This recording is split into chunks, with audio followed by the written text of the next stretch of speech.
ерлік, махаббат, өмірлік күрес тақырыптарынан қалам тербеген. Оған дәлел Гауһартас. Екі әлемнің бір-біріне ығыса алмай, бұл пойыз желісі бойынша кинода түсірілген. Жазушы өз лабораториясында кейіпкердің характерін ашу үшін не істемеді?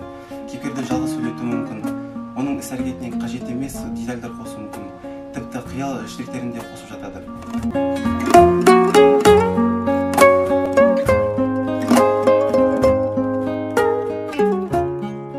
Жазушының Гауһартас повесіндегі Ыбырыштың портреті ерекше. Ыбырыштың мінез-құлқы, кескін келбеті, аузындағы сөйлеген сөзі мен күлкісіне шейін әкемнен алмай қалған.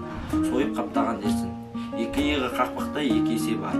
Шешінгенде білегіндегі білем бұлшық еттер арасында шортан жүргенде ойнап шыға келеді.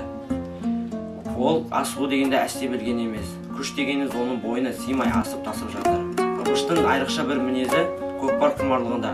Көкпар хабар шықса, оны тану мүмкін емес. Жалпақ танауы, балықтың желбезегінде желіп етіп, үлкен қой көздері, қызыл көрген аш бүркіттің жанарында от шашып шыға келеді. Автор Ыбырышты тағы бір жерде былай бейнелейді.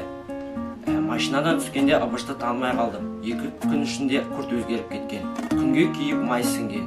Топырақтай жүзіне қан теуіп, қонқақ мұрны делдей қапты.